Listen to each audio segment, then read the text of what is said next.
hello, welcome.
At Focus on Liberia, we discuss everything Liberia, from education to politics, arts and culture, entertainment, agriculture, history, religion, family, and technology.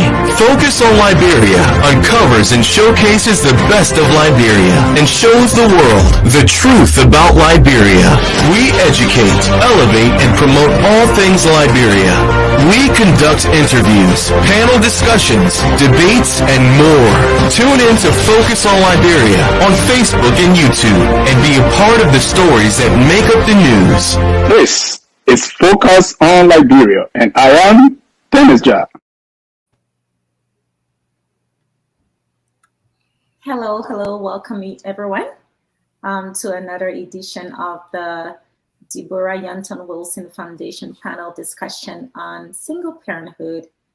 And we'd like to start by welcoming Pastor Wilson. Pastor Wilson is a pastor based here in Edmonton. He's been in the pastoral field for many, many years. He's married to a beautiful, wonderful wife.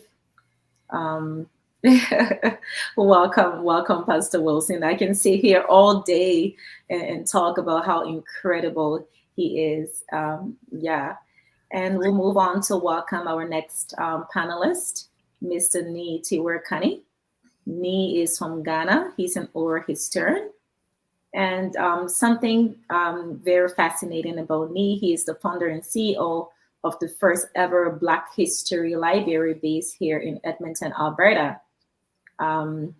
Nee is also the founder of the Nile Valley Foundation and the Nile Valley Magazine. He's very influential in the city of Edmonton. His work has left a landmark in Edmonton that mentors or mentees like myself can follow through. And we have Brother Sekou.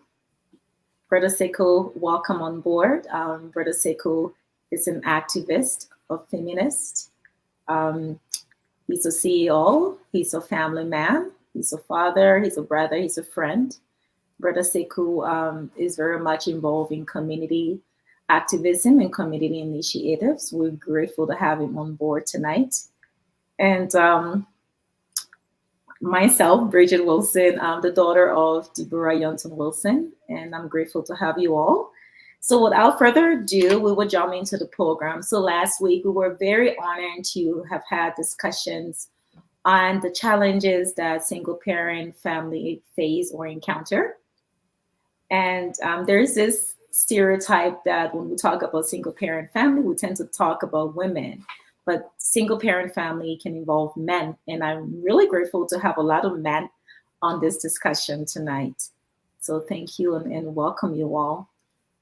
Without further wasting of time, we'll jump into our initial discussion. But before we get into that, I will just let our audience know a little bit of what the Deborah Youthon Wilson Foundation is. So, Deborah, first of all, she's my mom, a single mom. She raised four wonderful, amazing kids who are now men and women and very productive in society. We live in many countries like Ghana, like Cote d'Ivoire, Nigeria, but primarily in Liberia. Deborah passed away at a tender age of 42. And I remember when she passed away, I used to think 42 was old. I'm like, she was old. But as I grew up to become a woman myself, I've come to realize that 42 is such a young age. So the foundation was established in 2020, registered in Liberia.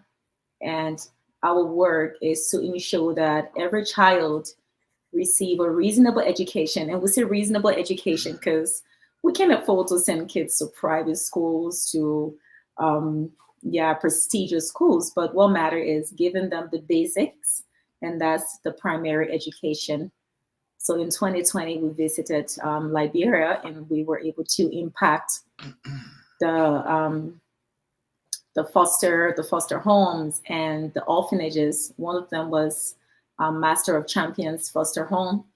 And in 2023, we visited the Buduburan refugee camp, as reflected in the images on the left-hand side, where we saw the landmark of poverty firsthand and single parents raising tons of kids independently without a second parent involved. So this is a fundraiser event, so feel free to find the PayPal account at the bottom of the screen, as well as on the flyer, that you can donate or volunteer reasonably to award a cause. So thank you all again for being here tonight. We will dive right into the program. Nee, you are in Edmonton. Tell me a little bit of your weather, like what's happening in Edmonton with the weather right now. Oh, it's pretty cool, but a lot of people from Africa and perhaps Caribbean seem to complain, but I take it in stride, so I love it. Awesome, that's wonderful. And Pastor Wilson, what would you say? I see you laughing there, you giggling. Are you agreeing with me? Like, what's going on? Yeah, like you said, Sis Bridget, I just got a friend who came from Liberia, French. Just 7 days in Edmonton, 7 days in Canada, 3 days in Edmonton. And oh wow, JJC we call it. Now he says very cool. It's very cool. Wow. So, I said, okay, that word very cool will soon be defined in the shortest period of time. But we can know that we are getting there. So absolutely. And Brother Sekou, you're in the Toronto area. You know, whenever I'm traveling the winter season and I see Toronto and the ground is dry, I'm like, wow, these people don't get snow at all. I'm jealous. So what is it like out there right now, Brother Sekou? Yeah, sorry, I was mute. First of all, thank you for having me here. I'm very happy to be here and participate in this discussion in memory of your lovely mother and blessed memory. And thank you, for doing this. Besides this fundraising, this is a very great initiative, for bringing people together and trying to give back to the community. That's the greatest thing anyone can ever do. The weather here, well, I live in Kitchener. So Kitchener is an hour drive from Toronto. So I'm not in Toronto City itself. So I'm in Ontario, and the city I'm in is called Kitchener. It's an hour and a half drive from here to Toronto. We have a lot of snow here, and by the way, but for now, it's just cold. We are just preparing to go into the winter. Yeah, so we're sunny today. Tomorrow is a little bit cold. So it's mixing. Yeah, you can go out with your T-shirt in the morning. Then before you know it, you need a jacket. So that's the situation. Very similar to Edmonton weather, you would say.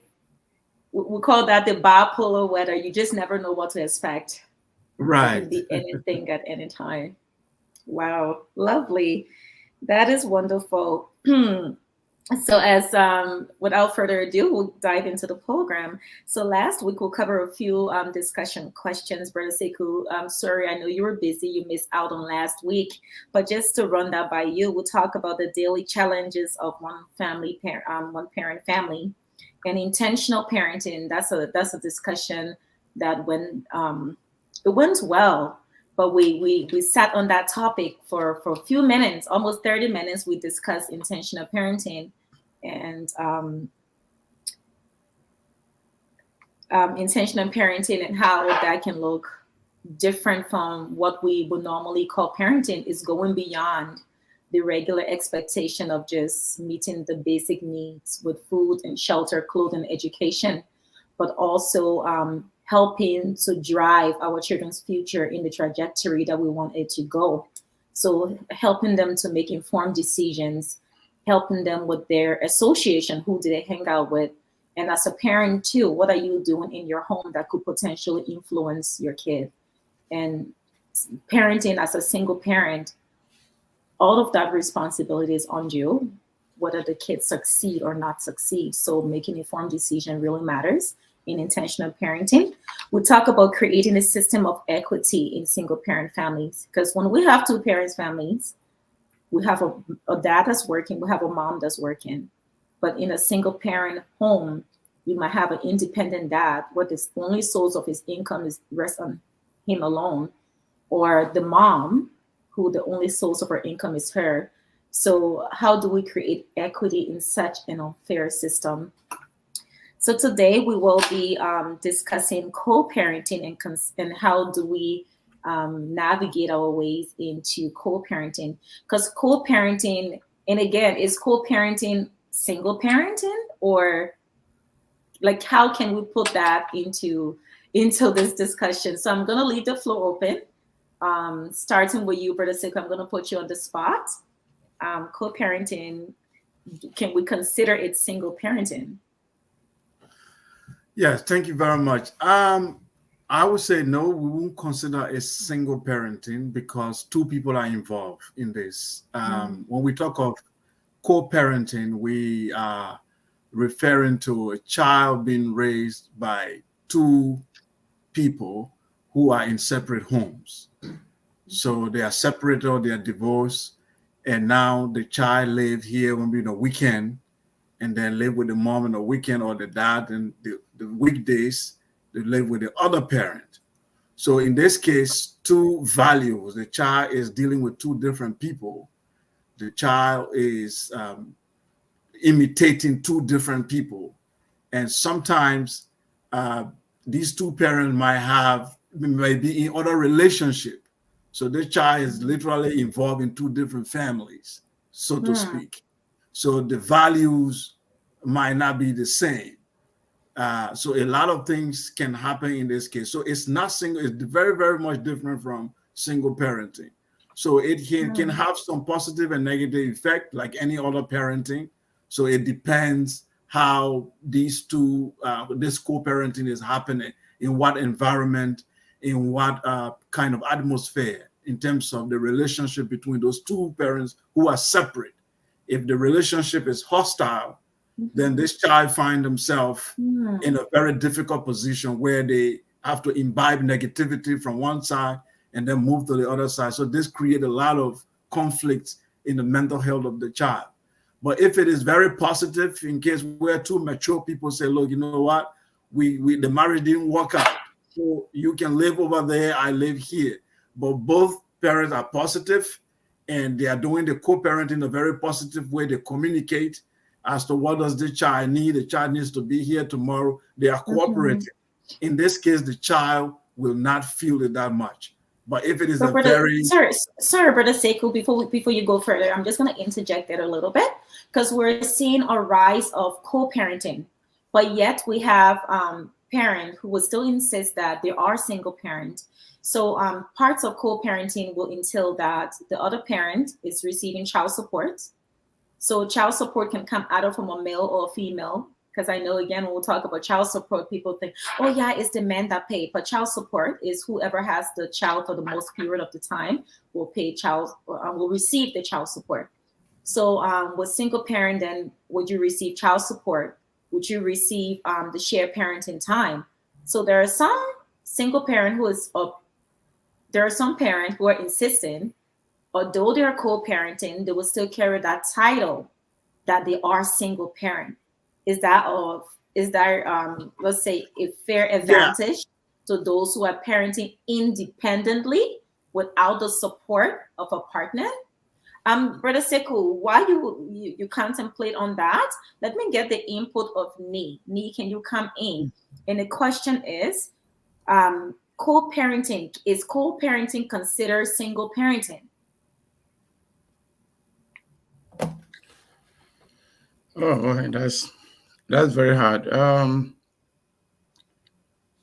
when you put parenting in three categories, the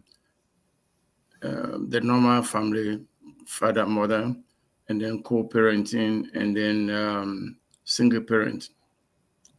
I think we seem to be saying that after the two-parent families, co-parenting is the next better option. Is that not what we seem to be saying? Sorry, Nee, I did not get your question. What I'm saying is we are putting the family in three categories. The normal, natural family, mother and father, and then co-parenting, and then the third option will be single parenthood. Absolutely. The man or the woman. So now we are looking at co-parenting as a better option than single parenting. That's what we seem to be implying, isn't it? Not necessarily, but that is what society is gravitating towards. We're seeing more co-parenting on the rise, but yet we don't call it co-parenting. We still have that under the banner of single parenting. So can co-parenting say the mother has the children 60% of the time and the dad has the kids for 40% of the time? Would that still be considered single parenting? Parenting, actually, for the most part, I think because of the natural format in terms of parenting, where mothers are the natural providers and fathers are financial providers. And so that have played into the number of women who have always the children when there's a separation. And I think when you look at that, then men are getting the short end of the stick, if you will say, because it's easier for a woman to go to court and fight for keeping the children, even when the father agrees to co-parent with her. The tendency to allow the mother to keep the children is a lot higher than the idea of the father having the children. So if there are decisions to be made in terms of the raising of the child, having certain guidelines, cultural principles, religious principles, social principles, the man can be more effective in this area since mother seems to be a little bit softer in terms of giving directions and guidelines and that kind of thing. So I think that each group collectively will look at it from a different cultural perspective. As African people, we may have minor differences, but I think across the board, we all expect the same kind of upbringing, the moral, the religious, and the traditional. Where in Canada, most people may not look at the traditional as an aspect. As a parent, my traditional values come before my religious values. And that is much. And what will some of those traditional values be like in the context of co-parenting? In the context of co-parenting, the father in African tradition, an uncle is a father. In the African tradition, an aunt is a mother. And so you respect your aunt just like you respect your mother. And so when you walk with your aunt, you can't go somewhere and say, oh, I don't have a mother, because that would be an insult to your aunt. And so that's part of the culture that I'm referencing here. Okay, all right. Yeah. Nee, I'm going to follow up with you in a bit as we get Pastor Wilson input into this discussion. Pastor Wilson, again, please feel free to come in. I think you're asking if whether co-parenting can be considered single parenting. Absolutely. For me, if we look at parenting, is where two people under the same roof, whether they are in a married relationship, or in a cohabitating relationship or romantic relationship, are under the same roof, under the same house, providing for their kids and providing for the children. But one day, like the natural order, one they are separated. One they are separated. That war, single parenting comes into play. I will agree with Sekou. I mean, for me, if you look at co-parenting in some way, it's the same as single parenting, because it would just be difficult to have 50-50, in terms of providing the support for the children. It's not just the child coming to live with me for just 2-3 days, and the child is going to live with mom for 5 days and live with dad for 2 days. There is still some degree of singleness within the gap, some degree of singleness that is within the gap of the developmental process. So there are level of co-parenting, which entails probably cooperative co-parenting, where they have the communication, they are consistent on basic practices and guidelines. Everything is done consistently with respect to the children. But if, for instance, Pastor Wilson, allow me to interject there for a second. I hear you, and I really appreciate all the different perspectives that's coming in.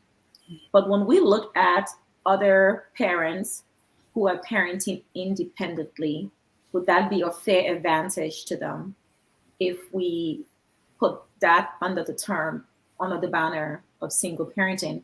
Because I know of many women and men alike who had to run to daycare independently literally on their own, who had to pay for everything on their own without any form of child support or emotional or physical assistance.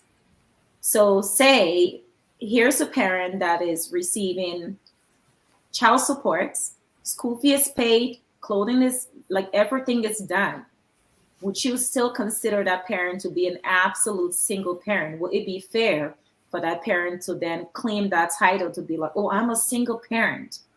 Because, sorry, please, Brother Sekou, feel free to engage the conversation, because I'm coming back to you for a follow-up there. Pastor Wilson, please. So, Richard, to my point, it all depends where you find yourself.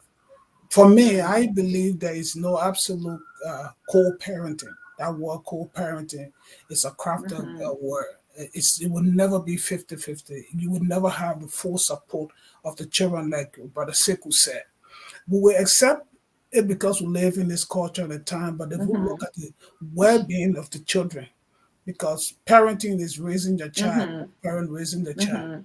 If you had the upper hand and I have the lower hand, my child comes to me, and I'm taking care of the child for just 2 days. You know what it means? I would rather spoil this child. But then Nee could also argue, and Nee, sorry for putting you on the spot there. Nii could also argue to say that there is no absolute single parenting, because when we go back to the community as a whole and we talk about interdependency, we're all interdependent as opposed to independent as well, right? So then it takes a village to raise a child.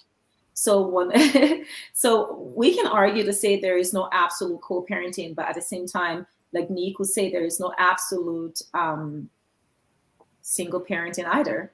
Okay, so, Brother so Sekou, let me can land you on come my in? thought. Let me Okay. land on my All thought. right. Please. Co-parenting Please. versus Please go co-parenting ahead. versus single parenting. I agree. There can be some level of understanding, there can be some level of communication. If both parents are involved in the life of the children, and they have the best interest of the children at heart and want to do the needful. But if you look at single parenting, the child is with the mom, and the mom is single. When the child goes to the father, the mom is not there. The dad is also single too when Dad he has also the kids, single. right? You understand? But yet both of them are what? Coordinating. So, but at some point they will be single. That's what I mean. We can't find a full definition. Like co-parenting is the best option for our children.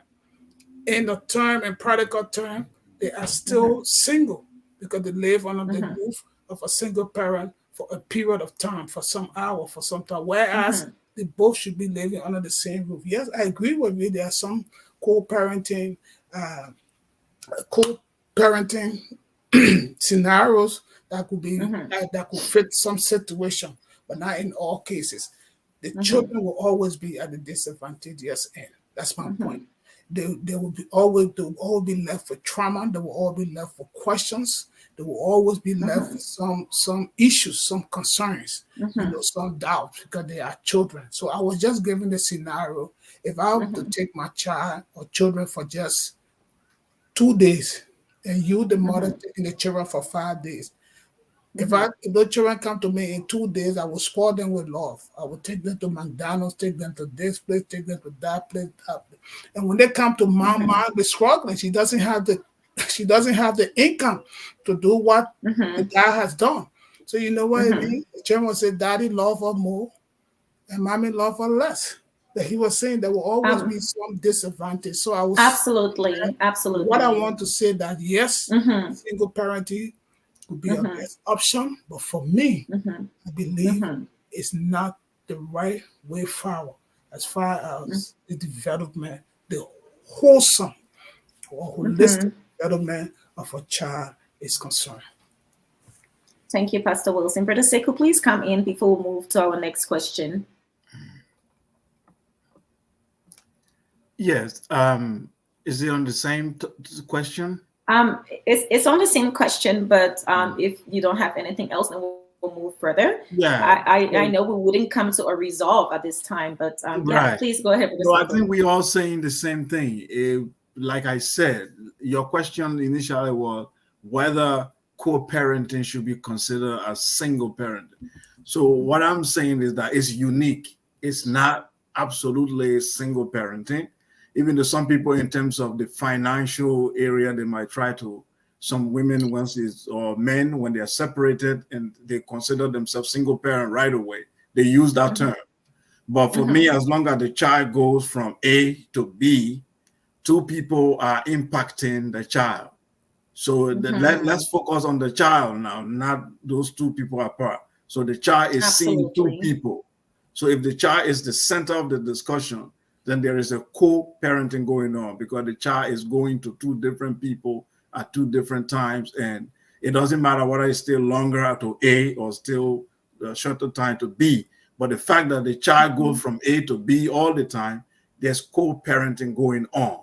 So we can expand this. We said in African society, those things don't arise.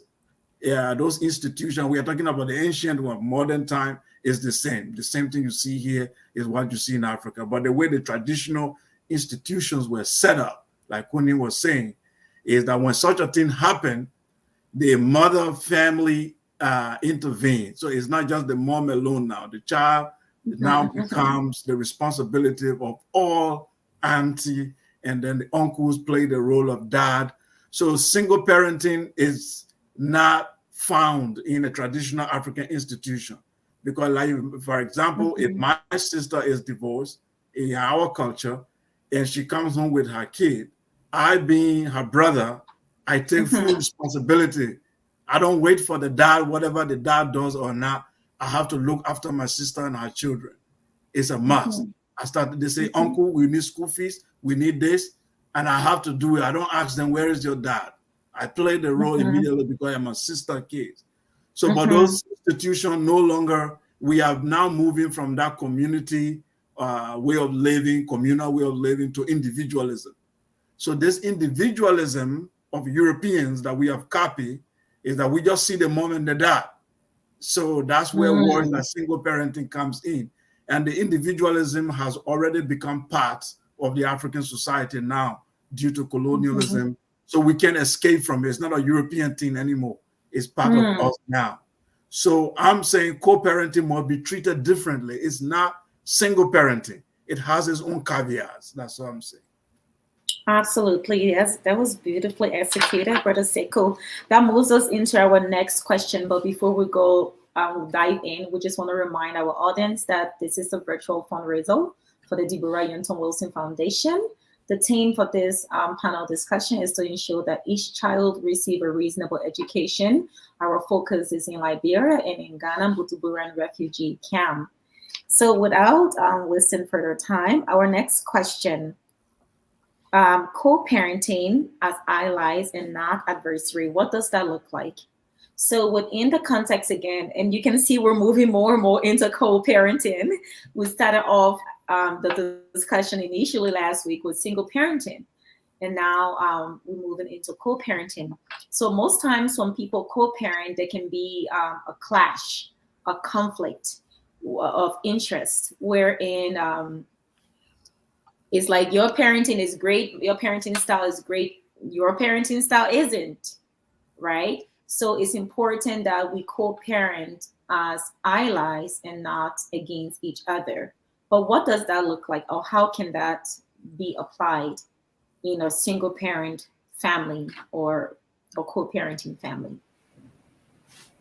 Is that for me or for me? I will go back to me. Oh, Okay. gosh.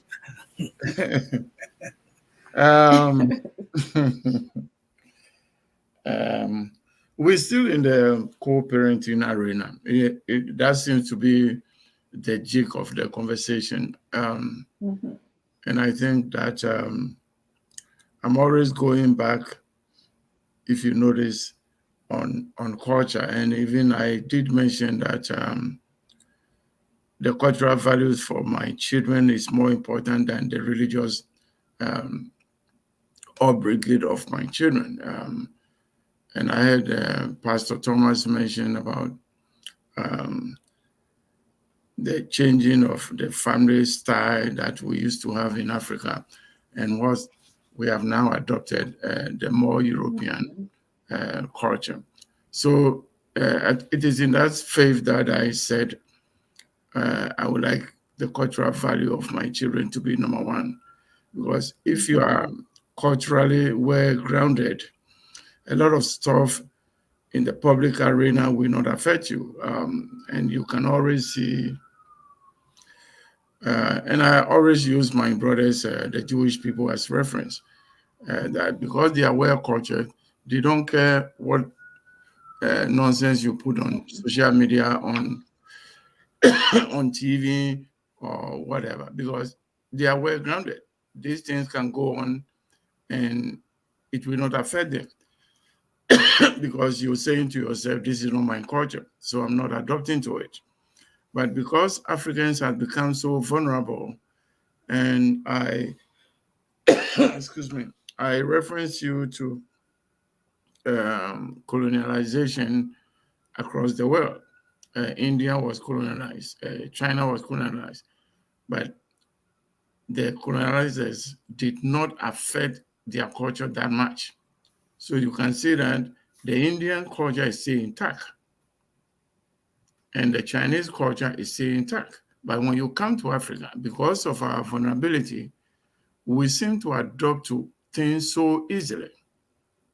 And it's because we're not using the cultural norms. We're using sometimes our religious norms. And our faith as Christians is very, very liberal. I can say, I will use the term, very liberal. In other words, you can wear whatever you want to church. You can preach a sermon any way you want. You can adopt any format that you can deliver your service. You can have the choristers standing behind the pastor, and they can wear whatever they want for the most part. So this is what in African family have caused us the most, the fact that we seem to adapt things so easily. I know a Muslim traveled to a place and they have a feast, and they said the entire feast is a pork. He said, okay, I refuse to eat. Now, most Christians, if you don't eat pork and you go to the place and most of what they have is pork, they will sit down and eat. It's normal. So yeah, I think the panel discussion is again about our family and what do we do to survive better in the present circumstances. And the young lady here should be talking a lot because she have experienced what it is to, and I think I do applaud her having two boys. But when you have boys, the fatherhood involvement and doing it. So I think you do bring a lot of experience to this conversation. And my last and absolutely, me. I love that you pointed at I do come with wealth of experience or experiences. I do have two boys that I like to say co-parent, because I have friends who single-handedly parent their kids, and I feel selfish to. I'm married now, but at the time, I felt selfish to say I was a single parent, because my friends who at the time parent as single parent did not have a break. They did that Monday to Monday. I had breaks. I felt spoiled, Brother Sekou. I got whatever I wanted for these kids. you are still like, and I'm still spoiled. I felt spoiled, and I'm still spoiled. So I feel selfish to use the term single parent at the time, because I got it all as a co-parent. I didn't do it independently, financially, emotionally, psychologically. I wasn't doing it on my own. I had that level of support. So saying at that time that I was a single parent, it took away something from people who had that full reality check of that experience, that did not even get a single break. So I have, like Brother Sekou have stated earlier on, I've seen the pros and the cons of co-parenting.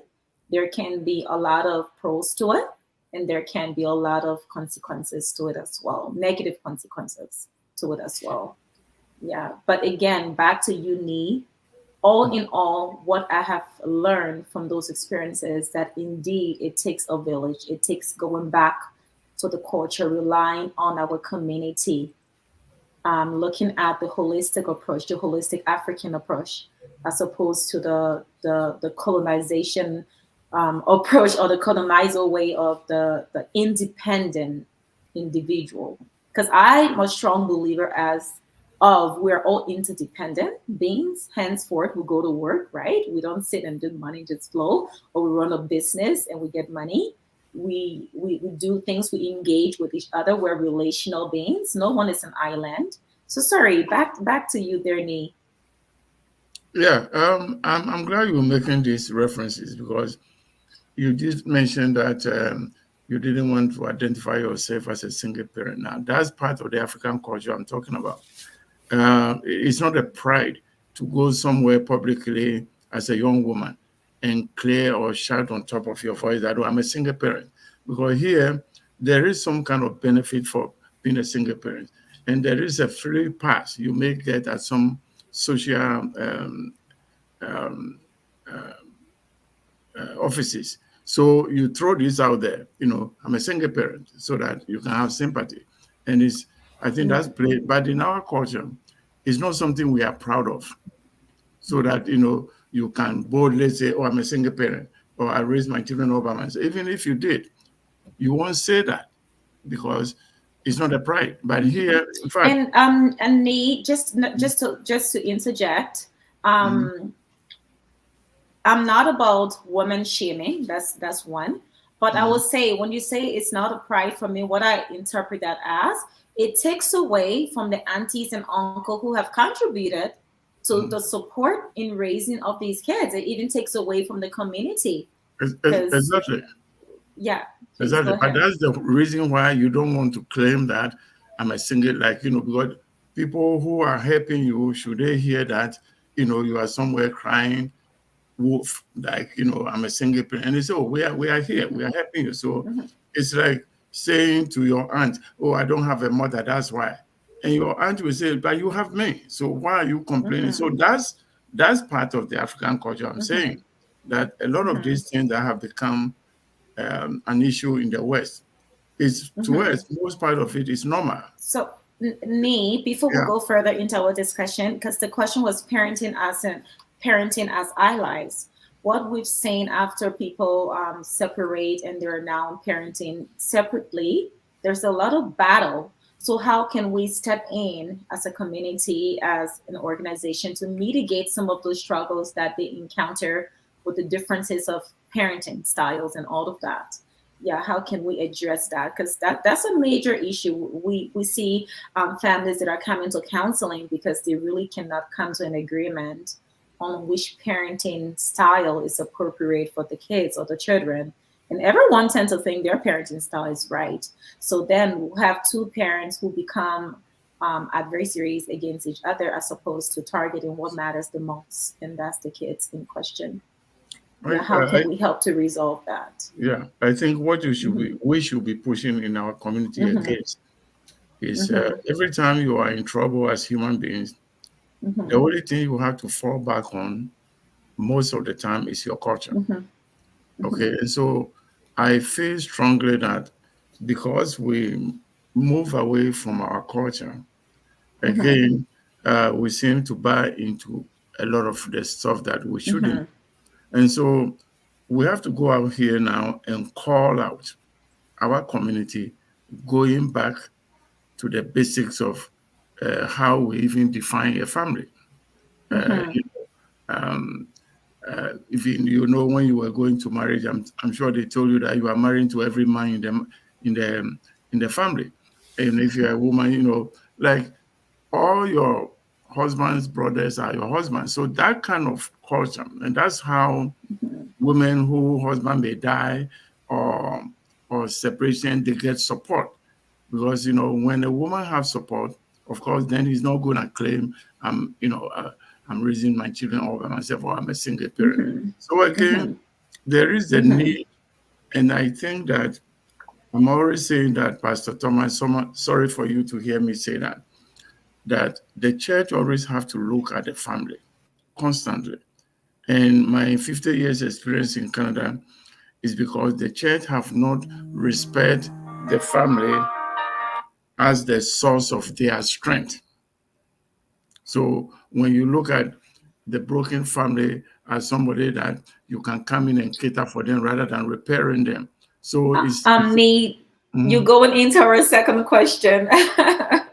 Maybe I will have to hold you there. So pause for a bit before you dive into our next question, like please. The pastor to follow my I would say some of these discussions will foster lifelong learning. We will not arrive at a resolute answer at this time. We will engage the conversations as we go along, and we will find ways to solve our problems as we go along. But the main thing is we open up the discussion. It's a tough conversation, and it takes brave men like you to address such a need within our community. Our next question is, how can we help children coming from broken families to heal while minimizing trauma? trauma-informed care is such a big deal now in the social science field.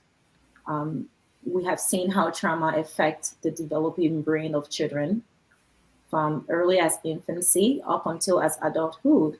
Some of the ways that we respond to situation is based on childhood trauma. So again, in single parent family, kids are most vulnerable because they're missing the counterpart, the other parent who could in turn serve as a support system. So how can we help children coming from broken families heal while minimizing trauma? Please, Pastor Wilson. Pastor Wilson, are you falling asleep sometimes when you lay your hair back? I'm not sure. No. I gotta look at you. I found myself looking at your eyes a little No, deeper. so I'm Bridget, like, is it sleeping? you know, Okay.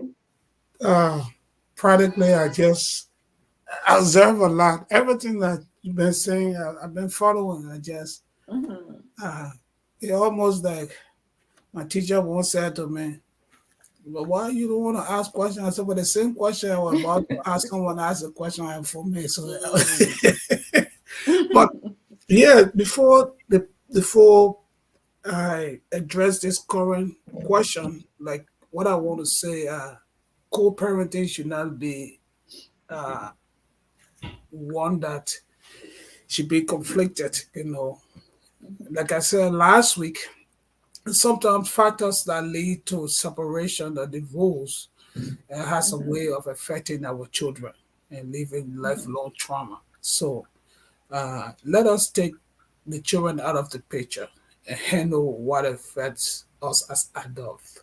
If the separation was based on something that was traumatic, the two grown adults who handle it. There's a tendency that we shift the blame on the parents, on the children.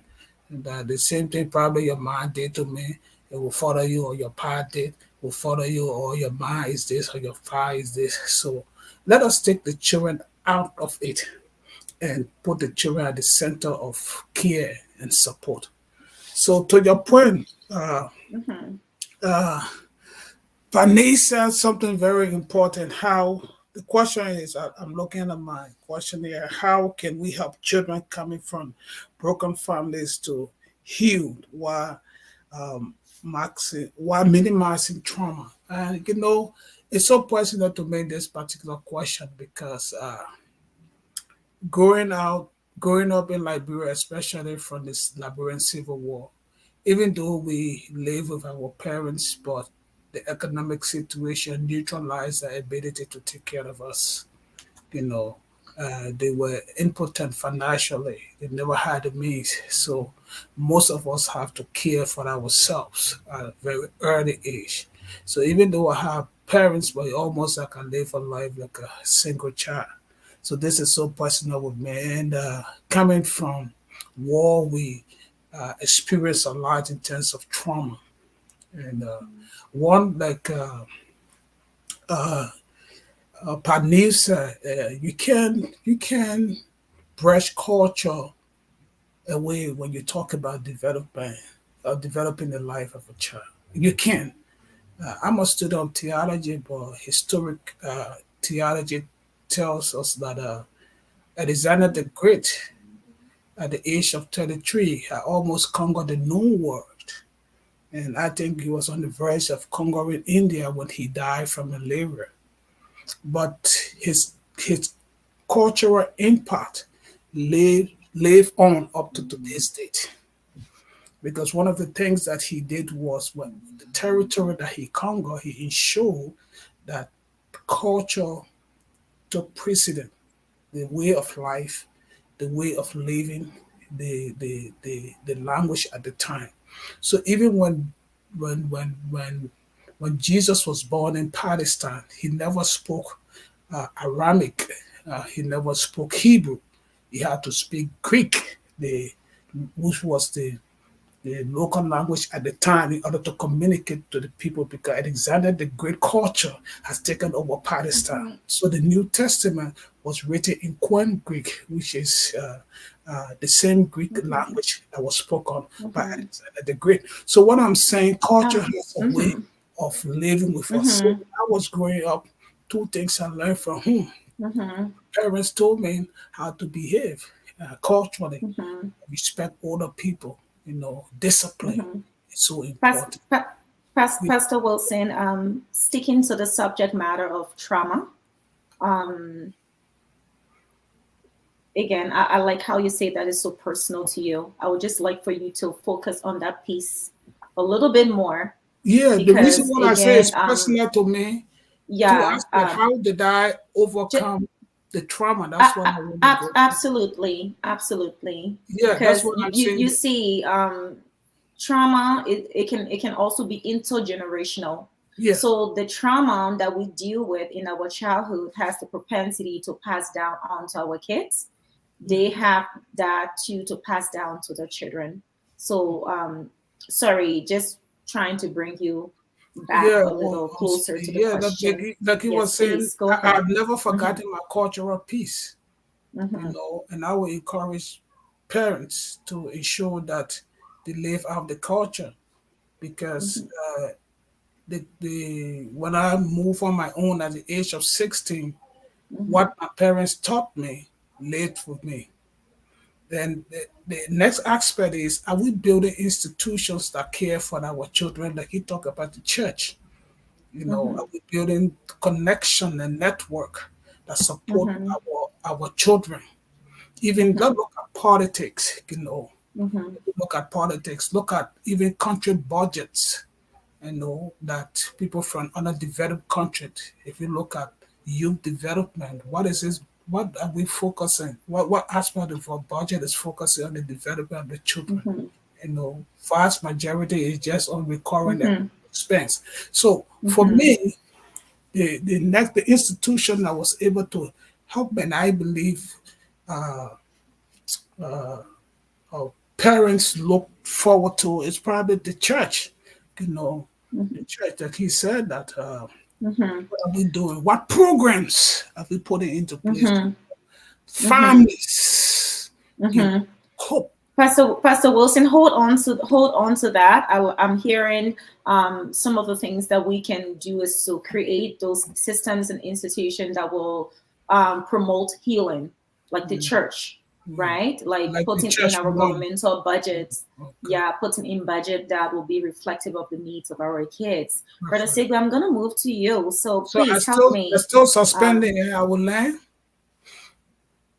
I will come back to you as a follow up, so you can land. We can make this interactive, so that it can even be 1 minute and pass around, so everybody can land. Yes, we'll come back to you, Pastor Wilson. Yes, the plane is suspended right now. It was you said I was looking like I was sleeping, so the lion has woken up. So. Now you're waking up. Absolutely. I got you. Great, Brother Sekou, please come in. Yes, I think separation is very difficult, but one of the things that we observe, even as a social worker, I've observed, is that when two people separate, they put themselves first. They talk about themselves. They hardly really talk about the kids or the children, what it all means for them. Oh, I love this lady and now she has left me. It's about me, So you keep doing the me, and then you ignore the child whose life is at stake. The lady is like, oh, this man, we did everything together, now he left.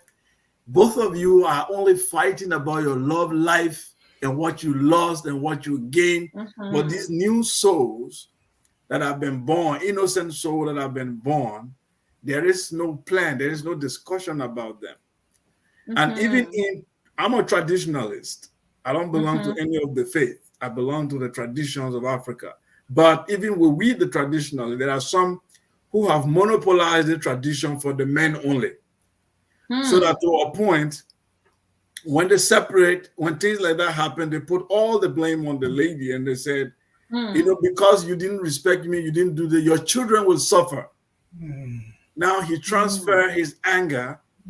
Transference. He transfers the anger on the kids. Even projection. They project the anger. Then now these things, they play out. displays life of the aggression children. and display anger. So for me, the best way to heal is time for us to really now reassess or reinterpret this parenting and tell parent, look, it is about both of you when you were lovebirds out there going around taking your ice creams and you guys were promising each other. It was about two of you. But now when two innocent or three innocent souls are involved, you have to know it's no longer about your interest alone or this person's interest. So I think when divorce happens or people get separated, there's an urgent need for these parents to heal. There is a need for community organizations out there when people are going through separation for them to go through a healing process, to understand that anger management, not avoiding transferring anger to the kids. So they have to understand these things so that when they separate, they don't see it as, because I see it a lot, even within the African community. It's like, oh, that lady is because we came to Canada here, she left me. She will see, she and her kid, they will suffer. Okay, why? Why are you saying she and the kid? Brother Sekou, it could also be the other way around, right? Where a female will insist it can be another way around. The ladies also do it a lot. So it's also, for me, I think the parents healing is very important. Like in traditional Africa, one positive thing I observe is that we don't marry by ourselves. Marriages happen with family to family. So even in the process of divorce, you don't wake up in the night and say, I, Sekou, I'm angry, I divorce. It doesn't happen like that. There's a process. Absolutely.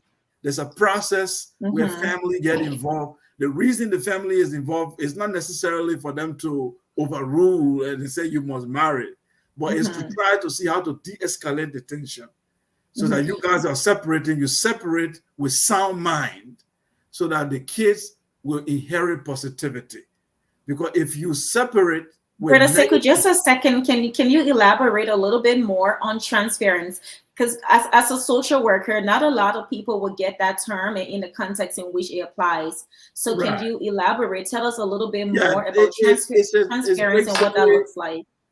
If you read the news, there are some, I don't know what is right to give this example, but when you read some news, you will hear where two people separated and one parent gets so angry and then they commit crime. They will harm their ex, including the kids, his own children. Transferring can be very dangerous. This person who feels that he's cheated in the previous relationship, he was not satisfied. He didn't want to leave, because usually when separation will happen, it's usually spearheaded by one person. And one person who say, I want to leave this marriage. This other person is not done with the marriage, but the things didn't go well. So they have the anger. So they transfer it both on the ex and the children. It can be on both any side, whether the mother or the father side. Now, when they transfer this anger, they can withhold resources. They can be negative to the children. They can, anytime the children are around them, your mom is like this, your mom is like that, or your dad is like this. Then the kids begin to inherit this negativity. Now, sometimes they don't spend time enough, even when it's time for the child to spend time with them. They just put the TV on and leave it. There's no affection. There is no attention. Brother Sekou, there's no cooperation with the other partner in raising the children. Brother Sekou, is it safe to say then that this transference has the tendency of trickling down to intergenerational trauma? Can the two be connected somehow? Yeah, intergenerational trauma is something different. It's something that where a certain type of negativity or trauma effects on somebody can be transferred genetically. I don't know how that works out. It's a very deep science, but there's evidence that when someone goes through a very high trauma, it's likely to be transferred onto the children. But even I say even social behavior, when you become an organized, a parent who is disorganized, who very, very disorganized, angry, yelling, and the children are likely to pick that up. They think in order for them to get something, they need to yell, they need to be angry, they need to sound like they want to bring down the roof. If you are aggressive, the children are likely to think that to do anything, they need to be aggressive. So I think behavior and all of these things can be inherited by parents. But I think when parents separate, the need to heal, the need for them to go through counseling, to have positive psychology, to say it is not about you anymore. It's not about you guys. It's about these children. I think we need to pay attention to that, and that will help the children a lot. But when we put ourselves in the middle and we ignore them, that becomes a very big issue. Even for we, the traditionalists, it's something we need to work on. Like the culture that I come from, they mix it, both the traditional and the Islamic culture, they mix them together. But it's always patriarchy. It's always how it benefits the men. They twist the rules all the time. So when separation happened, like in the Western world here, they tell the dad, you must pay this, you must pay this. But in some African society, like the man, he's gone. He's literally gone because he said the separation happened and moving on. The mothers, mostly in Africa, the mothers take the burden. They go to the market, they suffer, and they bring up these children. And a lot of things happen. When you go to many West African countries, when you see these kids that are hawking goods on their head, selling at the car parks, they become breadwinner even as children. Because why? One parent is angry and has abandoned the family. Yeah. Children become breadwinner. They become sex commodity. They've been abused because they are on the street. They're selling bananas, and one of the parents is not willing to support. What we have in the traditional institution where uncles come around to help, that is dying down now. It's dying down because everybody's like, me for myself. Everybody. Brother Sekou, I heard you saying that in separation, most of the time the woman takes a lot of the responsibility, which is true. However, I found out something quite recently that Liberia has a law that upon separation, the man takes the kids. Unless they're under 5. Yes, I did not know that. But I did not know that. I believe it is somewhere in the Liberia's constitution that the law that's news to me. Yeah. But there's one thing I can tell you. It was news to me as well. I had to learn that. To me. But one thing I can tell you: go to Ghana, go to Ivory Coast, go to everywhere today. Most people you will find with kid without the other parent are the women. You will find the mothers always with the kid. You will never. It will be difficult to find a dad who live alone with his kids. Very, very hard to find that in Africa. That always sometimes too. I can speak from a woman's perspective. Sometimes us as women, we feel a sense of obligation to do it. It's almost like a sense of ownership. This is my child. These are my kids. We own them, and in doing so, we tend to push that away.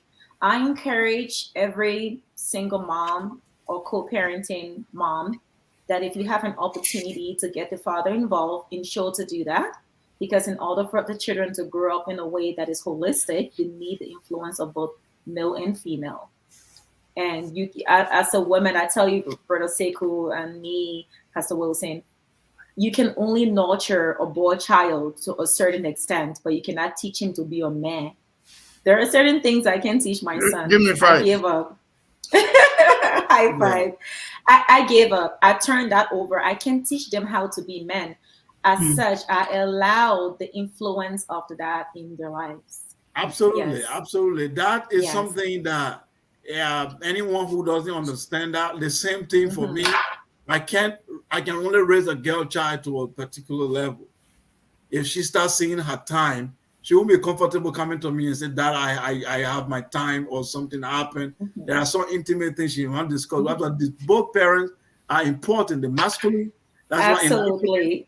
The masculine and the feminine presence in the life of a child is very, very important. It's critical. It's pivotal to the development. That is for sure. We'll be closing soon. Yeah, she will definitely come to you. That's why you don't want her to come to you. You got to open up the opportunity at the early age so she can, because she will definitely run to you. She's confused. So I agree with you. So this brings us to our last question. But before we go into that part of the discussion, again, I just want to remind our audience that this is a panel discussion for the Deborah Youthon Wilson Foundation. It's a foundation that supports children in need, in poverty, raised by single parents. The theme for our discussion today is ensuring that every child in Liberia, Ghana, Butuburan refugee can get a reasonable education. So it's important to us. If you can voluntarily contribute, that would be great. The PayPal account is at the bottom. You know, Brother Seiko, I'm not as familiar with PayPal. I had a family contributed, and I was like, how do I access this? And the teacher in Bridget, go to PayPal and all of that, because we have supported the organization independently without the support of donors. So this is the first time that we're opening up ourselves to say, oh, you know what? It takes everyone. We can't do this on our own. It takes everyone coming together to effect change. So with that, we will be wrapping up in the next 10 minutes. Our last question for today, and that question, Nia, I will throw that at you because you've been quiet there for a little bit. I just want to pick on you. So this question is about building on strength, resiliency. How can children use resilience to thrive into young adulthood? So we've come from single parenting, co-parenting, parenting as a village, as a community, to now when they become teenagers, young adults, how can they utilize all of what they have experienced through the childhood to build resilience into young adulthood? Mr. Nee. I really think that I need to personally applaud you, Bridget, for the effort you've put across. And if I should hear your mother, she's saying, I love you and I'm proud of you. Remembrance is a human condition. And so those who will remember will always benefit. And in Canada, we have a Remembrance Day, so which is very important. In fact, I am born on the Remembrance Day. And so I know by your effort, the money is important, but what is also equally important is the fact that you remember your mother this way and initiate a conversation, hopefully to change the kind of family situation we are in today. So I want to say your mother will be proud of you to know that you recognize her this way, that Thank you, not only her grandchildren, but every grandchild needs to get some kind of attention at this point. To your question, I want to say that the Black family is at a crossroads. And for every gain we have made so far, we have made it at the expense of the family. So there is a greater need now than ever in our history. And particularly, let me remind you that there's a data to support the idea that we are losing the Black boys more than we are losing the Black girls. And I've been in the social arena for the past 53 years. And I know as a father of 7 girls and 3 boys, I know when my daughter was 16, I would take her to a banquet and she behaved like a woman. When my son was 17 or 18, when I take her, he's still like a baby boy. You know, he's playing around, he's not conforming to the normalcy of the event. So girls develop very quickly, and they also have the tendency to accept responsibility very quickly. Boys are boys till they are 30, and therefore there is a greater need for the broken families, for the community to have an agenda for Black boys, because I use the term, I don't know if it's right or not, I say they are endangered species. The question is, if we're not looking after our boys, and in every African home, you need a lion, you need a gatekeeper, and those are the boys. So if you're going to have a mansion as a woman, and there's no boy, in other words, there's no lion. So the Lion of Judah is about protecting the home. And I want Pastor Thomas, through this initiative, if we can develop programs for young boys, I call it my brother's keeper. Because when boys are strong, girls are automatically strong. because we are the protectors of the girls. So if our boys are all goofing around, what happens to our girls? And so I think that this initiation of the program and having 2 boys, I think you are a perfect person to ignite the conversation about the Black boys and what is happening to them. I mean, we look after all the children, but the girls are doing very, very much better in terms of empowerment. And I think that is the main ingredient. And then hope. Hope is something that Africans always have hope. Even when things get very bad, we always have hope that things will get better. And this generation have lost that hope. So if you ask me the question, how come Mandela was in prison for 28 years and became a president? Now, no other group can survive 28 years in jail and come out and be president. It's about what we call these things that we are playing with. It's about hope. It's about the faith that there's always somebody there. So Mandela said, you put me in prison, but I have my family with me in prison. So that is the strength of the Black person, that yes, I have somebody there always. Absolutely, Nate. Yeah, so that is moving from the extended family system to the nuclear family system. And Absolutely. That is what we seem to be missing. So I will be an ally if you can initiate a conversation looking critically at Black boys. Absolutely. Brother Seko, please come in. Yes, thank you so much, Mr. Nee. That's the strength-based approach is, for me, it's very, very important. In anything, is something called positive psychology, where we do not look for the negativity or pathologies in people, but we look at where they are right now and what are the positive things about them in their life and build on those things. And in order to solve these problems in helping in co-parenting or single parenting, in helping the kid, I think one of the things we need to focus on is positive psychology. And that involves really bringing positivity to even both the parents and the children that are involved. There's a lot that needs to be done, a lot. If you look in the streets today, a lot of children, teenagers languishing in jail. Our children, the boys are involved in a lot of crime, homicide cases, drugs, whatever it is, because sometimes they lose that the meaningfulness of life. They see life being hopeless, meaningless, and that makes them to even involve in a lot of things. So our community need to do a lot of things on positive psychology. In the traditional institution, there is something we used to overlook that our parents started, these initiations they were doing. When the European culture came, we started demonizing them. Oh, what is initiation? Oh, is you becoming a witch or whatever? No, it was based for positive psychology. They bring up the girls get initiated, they are told what it means to be a woman. What are the challenges? This is unique to you as a woman. Brother Seko, would that fall under the rites of passage?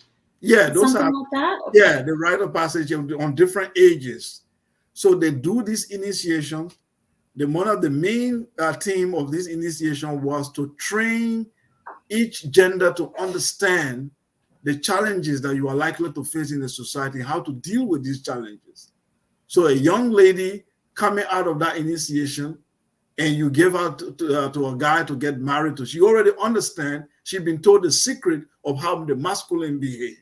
She already been told how possessive, how the masculine is supposed to act. So she's already given the antidote, how to deal with it. Brother Seko, hold on a second. And I'm going to have to follow up with you, but the subject you're on right now, the topic, just talking about the rite of passage, going through the transitional phase where the boys had somewhere to go to learn how to be a man, and the woman had somewhere to go to learn how to be a woman. I will tell you what, I was affected greatly because my mom raised us as a single mom. So I got to see what a woman is like when caring for her family. but I got to see too much of what a strong woman is like, because this woman played both roles, the male role and the female role. Right. So Absolutely. sorry there, Brother Sekou. I hope I didn't lose you. No, that's I fine. think Pastor Wilson is trying to get back in. So Brother Sekou, so what happened was, when I lost mom when she was very young, and I was still yet a teenager myself, there was a sense of role confusion as I grew up. I didn't know what a woman supposed to do in a home and what that would look like. Right. So I was under a mentorship, and I'm so grateful that is why I'm huge on mentorship. Right. I believe every young person should have a mentor. Right. And I thought the main role was to cook and clean. I'm serious. I remember being in church and they asked me, what do you think the man should be doing? I said, oh, he should be cooking, cleaning, and doing the laundry. They're like, you describing what? Right. So Brother Sekou, please go ahead. These things are important. I see a message in the private chat. The CEO is saying we've gone 1 hour, 15 minutes. So sisters, what you're saying is that your mom, she was a strong woman. And we've all seen that in our traditional mothers who went through these institutions. They were told how to be resilient. Brother Sekou, we're losing you. There we go. We got you. Oh, okay. Can you hear me? Yeah, I can hear you now. They were taught resilience. They were taught reality. They were taught how to deal with difficulties in life. Positive psychology, what Mr. Nee was talking about. The ability to have hope and stay on top of things. And family you cannot build a society without a family. And if you are building a family, you are building an institution. And these people who are building this institution need to be taught. Today, boys, men don't want responsibility because they don't understand that they have a role, a protective role, a provider role. When you look at the hunter-gatherer family, it is the ideal template for family. The man, he goes out there to hunt the dangerous animals in the forest, and he's prepared to die to get that animal to bring it. And guess what? When he's coming home, a wife is not just a housewife. She's a doctor, she's a medicine, she's a teacher. She prepares that home, prepare everybody. She's the educator for everybody. She's the economist. So she prepares it before that man goes out of hunting and he comes back. She's the gatherer and she provides for everybody. She nurtures. So that's a template for what a family is. So young boys need to be told, you are a fighter. You have to win. There's no excuse. A boy must be a winner, and you must be a man who is willing to die for your family. So these are things young boys need to be told. How to have empathy. Not these women beater, not these cursor, these kind of boys we have today on social media. When I see them, that's not how men are taught. Our men, when we were growing up, we saw our father, they were very slow to speak. They calculate, they lifting up their hand to touch their wife, very difficult. It's dishonorable in a society for you to even do that. So these are things we need to bring up, the values. And the women here today, the feminism going on in the West, our women jump into it. They don't understand how we started. We have women as rulers, queens that sat on thrones. So we need to approach these things differently. So like Mr. Nee said, culture will play a role. But we need positive psychology these days to help both the absolutely. Positive psychology. Absolutely. Thank you, Brother Sekou. Wow. Thank you so much. So Pastor Wilson, Pastor Wilson, I'm not quite sure if we've touched base with you yet. No, on the topic of how can we. Okay. Bridget, maybe since you're close to me, so you have forgotten me now. Oh no, I can't. And Sekou, but I think this should be my closing comments. And let me, again, like I did last week, stop to applaud your effort. I mean, I think you are an embodiment of what this institution is about. We don't need to find a rocket scientist. We just need to look at your life and your example. And I just want to thank you for giving back. Like we talk about the last point, building, and two words: stand up, building, and thriving, or probably three, resilience. How can we build? If we must build, there should be a foundation on which we should build on. If we must thrive, there should be a source of strength, comfort, on which we should thrive on. So again, it comes to us. What have we built that others can build on? So let us, in our African culture, we tell the story. We tell our story. We don't keep it. We tell it as it is. We talk about our shortcomings. We talk about our strength and our weaknesses, so that we can build a society where men must know. My boy, boy saw me crying one time, and and, and I have to tell them that daddy cry, so they can know that I'm not just a strong dad, but I also cry. I want to see my children in church see the dad worshiping, lifting up his hand. So tell the story, be an example, an embodiment. Live the story. Let it be relatable. Let the story have an impact. So that's how we build. And we live in a society and time that we don't have role models, people who will be able to, that our kids can look up to. It's so sad when you go on the social platform, you go even in the church setting. We need to build a society that our children can look towards. So what you are doing here today, Bridget, says Bridget, it's not just about you, it's bigger than you. It's bigger than you. The life that you are touching will move on to touch other lives. That's how we talk about uh, intergenerational trauma. Let us also talk about intergenerational goodness that you are building a foundation that will affect generation. So what can we do, to help our children to build upon? We may not have all the money, we may not have all the education, but let us be a very good example. Let us tell the story, talk about our strength. If we talk about resilience, where do they find resilience? They should find it in the community, they should find it in the churches, they should find it in the leaders, they should find it in the structures that we have built. If we talk about hope, where do they find it? They should find it in people. It will not just fall from the sky.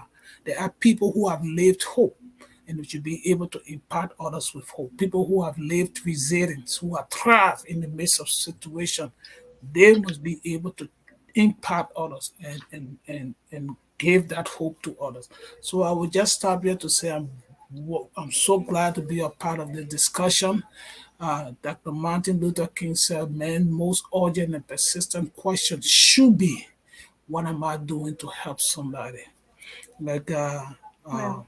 just in parting statement, in my parting comment, I told my wife that I'm now beginning to understand what Solomon said: everything is vanity.